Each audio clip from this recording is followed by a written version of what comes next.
kumpulan kami akan membentangkan tajuk pengurusan bencana.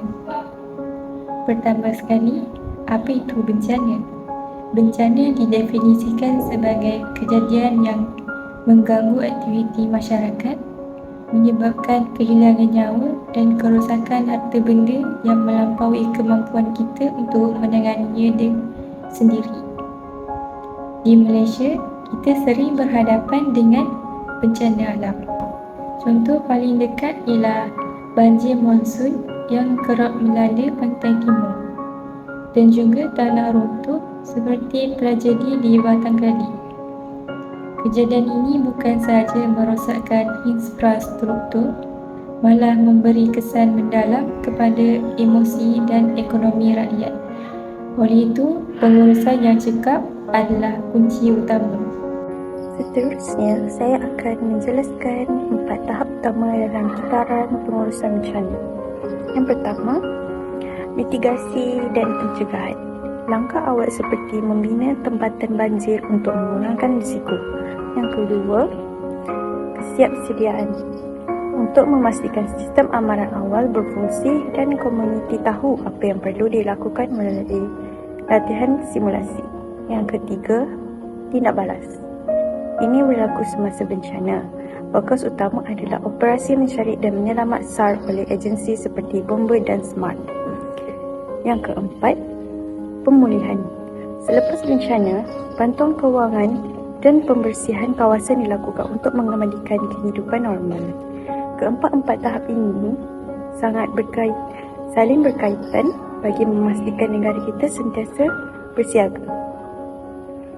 Kini kita lihat pula pengurusan di tapak bencana mengikut zon. Zon merah, zon kerja. Ini adalah kawasan impak paling tinggi dan berbahaya.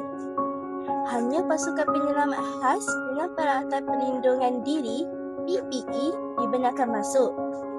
Contohnya, di kawasan runtuhan bangunan.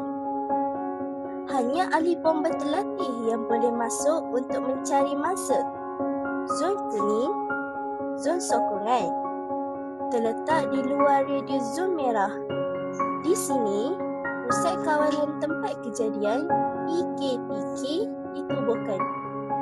Pasukan perubatan akan bersedia di sini untuk memberi rawatan kecemasan awal sebelum masa dihantar ke hospital.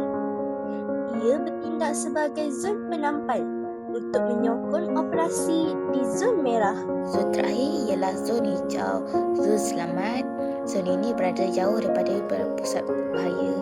Di sinilah pusat pemindahan sementara iaitu PPS dibuka untuk semua mangsa yang terlibat. Pusat PPS ini juga dijadikan sebagai pusat bekalan makanan dan tempat media, dan ia juga pusat untuk masa-masa menempatkan bantuan rawatan. Di zon ini juga nilai kesuarelawan dan sikap perhatian rakyat Malaysia sangat prihatin melalui bantuan NGO. Sebagai kesimpulannya, pengurusan bencana bukan hanya tugas kerajaan tetapi memerlukan nilai tanggungjawab dari setiap individu dengan memahami zonasi dan tahap pengurusan. Kini kita dapat bertindak lebih bijak dan selamat. Itu sahaja daripada kumpulan kami. Sekian, terima kasih.